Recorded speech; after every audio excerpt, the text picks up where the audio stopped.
रेखा गर्भवती है और उसके पति का एक एक्सीडेंट में मौत हो जाता है। उसका पति एक फैक्ट्री में काम करता था और उसी से दोनों का गुजारा होता था। पति के मरने के बाद उसका गुजारा कैसे होगा, इसी चिंता में वो हमेशा डूबी रहती है। कुछ महीनों बाद रेखा एक बेटी को जन्म देती है। रेखा अपनी बेटी का नाम रेशमा रखती है। तभी रेखा की पड़ोस की चाची आती है और रेखा से कहती है, देख रेखा, तुझे अपना खर्चा चलाने के लिए कुछ ना कुछ तो करना ही पड़ेगा, नहीं तो तू खुद क्या खाएगी और इस बच्ची को क्या खिलाएगी। रेखा, पर चाची, मुझे तो घर के काम के अलावा कुछ करना भी नहीं आता। फिर पड़ोस की चाची रेखा को कपड़े सिलना सिखाती है। फिर कुछ ही दिनों में रेखा कपड़े सिलना सीख जाती है और रेखा के मन में एक आइडिया आता है। वह अपना व्यापार शुरू करने के बारे में सोचती है। वह अपना खुद का पेंटी और ब्रा का व्यापार करना चाहती थी, पर उसके लिए उसके पास पैसे ही नहीं थे। वह एक दुकान के पास जाती है और उससे कुछ कपड़े उधार मांगती है, पर वो दुकानदार कपड़े देने से मना कर देता है और उसे वहां से भगा देता है। रेखा अपने घर वापस आ जाती है और अपने चद्दर और मुलायम साड़ी को काट कर पेंटी और ब्रा बनाती है और उसे बेचने के लिए बाजार में सड़क के किनारे जाकर अपना दुकान लगा देती है और अपने दुकान के बगल में खड़ी हो जाती है। फिर रेखा एक एक करके सभी कपड़े बेच देती है और अपने घर वापस आ जाती है।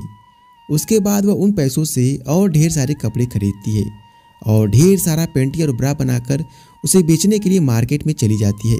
देखते ही देखते रेखा का बिजनेस बड़ा हो जाता है और सारी महिलाएं सिर्फ रेखा से ही पेंटी और ब्रा खरीदती हैं, जिसकी वजह से बाकी दुकानदारों की कमाई कम हो जाती है और वह सभी मिलकर एक प्लान बनाते हैं और अगले दिन रेखा की दुकान में जाकर उसे धमकाने की कोशिश करते हैं, पर रेखा उन धमकियों से नहीं डरती है। अगले दिन जब रेखा दुकान से बाहर पानी लेने जाती है, तब एक आदमी रेखा की बच्ची को उठा ले जाता है। रेखा जब वापस आती है तो अपने बच्ची को न पाकर घबरा जाती है और रेखा पुलिस कंप्लेंट करती है। पुलिस और रेखा उस बच्ची को दिन भर ढूंढते हैं, पर वो बच्ची नहीं मिलती है और रेखा घर वापस आकर रोने लगती है। तभी दरवाजा खटखटाने की आवाज आती है और जब रेखा दरवाजा खोलकर देखती है तो मार्केट का एक आदमी आकर दरवाजे पर खड़ा होता है और रेखा से कहता है, अगर तू दोबारा उस मार्केट में अपना दुकान खोलेगी तो हम तुम्हारे बच्चे को जान से मार देंगे। और वह आदमी उस बच्ची को वापस करके चला जाता है। अगले दिन से रेखा अपना दुकान बंद कर देती है और जब महिलाएं बाजार में रेखा की दुकान में जाती हैं तो रेखा का दुकान बंद देखकर उसके घर चली जाती हैं। फिर रेखा उन महिलाओं को सारी सच्चाई बता देती है। फिर वो महिलाएं रेखा को एक मोबाइल खरीद कर देती है। उसे अपना दुकान ऑनलाइन चलाने को कहती है। रेखा फिर से पेंटी और ब्रा बनाने लगती है और अपने सामान को ऑनलाइन बेचना शुरू कर देती है। रेखा का ऑनलाइन दुकान भी चल पड़ता है और देखते ही देखते रेखा बहुत अमीर हो जाती है। उधर दूसरे दुकानदार दिवालिया हो जाते हैं और उनका बिजनेस बंद हो जाता है। रेखा अपने पति के सिर में मसाज कर रही होती है। तभी उसकी छोटी बेटी आती है और अपने माँ से खाना मांगती है। रेखा उसे खाना खिलाकर सुला देती है। अगले दिन काम पर जाते समय राकेश का एक्सीडेंट हो जाता है और उसकी मौत हो जाती है। रेखा और गुड्डी बहुत रोते हैं और फिर राकेश का अंतिम संस्कार कर देते हैं। उसके बाद ये दोनों दाने दाने को मोहताज हो जाते हैं। उनके पास खाने को कुछ नहीं होता है। रेखा की बेटी भूख से तड़प रही होती है। फिर रेखा जगह जगह पर काम मांगने जाती है, पर उसे कहीं पर काम नहीं मिलता। रेखा को मसाज बहुत अच्छे से करने आते थे, इसलिए वह मसाज पार्लर में काम ढूंढने जाती है। वहाँ की मालकिन बहुत ही ज्यादा स्ट्रिक्ट होती है। वह रेखा को मसाज पार्लर के रूल और नियम समझाती है और उसे अगले दिन सज सवर कर काम पर आने के लिए कहती है। रेखा अगले दिन अच्छी तरह से तैयार होकर मसाज पार्लर जाती है और गांव की औरतें उसे देखकर तरह तरह की बातें करने लगी। थोड़ी ही देर में रेखा मसाज पार्लर पहुंच जाती है। वहां पर 2 कस्टमर पहले से ही वेट कर रहे होते हैं। वह लोग रेखा की खूबसूरती देखकर रेखा से ही मसाज करवाना चाहते थे।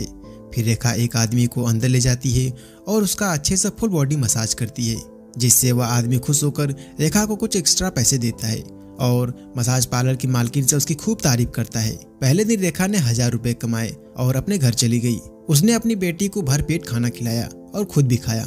अगले दिन रेखा फिर मसाज पार्लर में काम करने जाती है। मसाज पार्लर की मालकिन कहती है कि आज एक स्पेशल कस्टमर आया है, इसके पास बहुत पैसे हैं। अगर तू उनको खुश कर पाई तो मुझे और तुझे बहुत पैसे मिलेंगे। तभी वहाँ पर काम करने वाली एक दूसरी लड़की आती है जो इस आदमी की मसाज न करने के लिए कहती है, क्योंकि यह आदमी इंसान के रूप में हैवान होता है। पर रेखा भी क्या करती, उसे काम पर आए हुए 1 दिन ही हुए थे।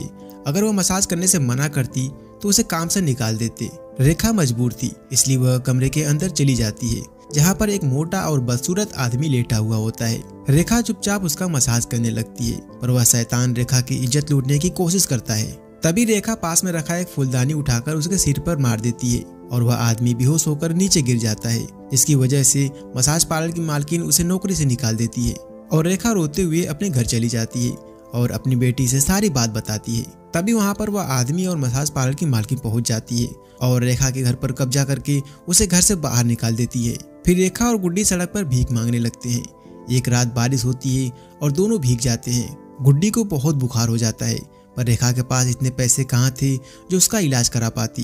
फिर रेखा गुड्डी को लेकर सरकारी अस्पताल में जाती है और वहाँ पर उसे वह आदमी दिखता है जिसका उसने पहले दिन मसाज किया था।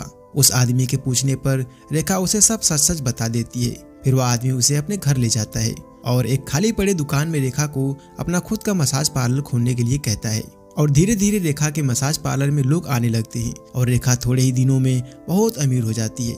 उधर उस बुढ़िया के मसाज पार्लर में पुलिस का रेड पड़ जाती है और उन सबको पुलिस गिरफ्तार करके जेल में बंद कर देती है और इस तरह से रेखा अपने जीवन में कड़ी मेहनत करके सफल हो जाती है और यह साबित कर देती है कि अपने टैलेंट और मेहनत के दम से जीवन में सफलता हासिल की जा सकती है। बस उसे खुद पर विश्वास होना चाहिए। दोस्तों, अगर यह कहानी आपको पसंद आई हो तो इस वीडियो को लाइक करके चैनल को सब्सक्राइब जरूर कर लेना और बेल आइकन का बटन भी जरूर दबा देना, जिससे कि सभी वीडियो की नोटिफिकेशन आपको सबसे पहले मिले। धन्यवाद।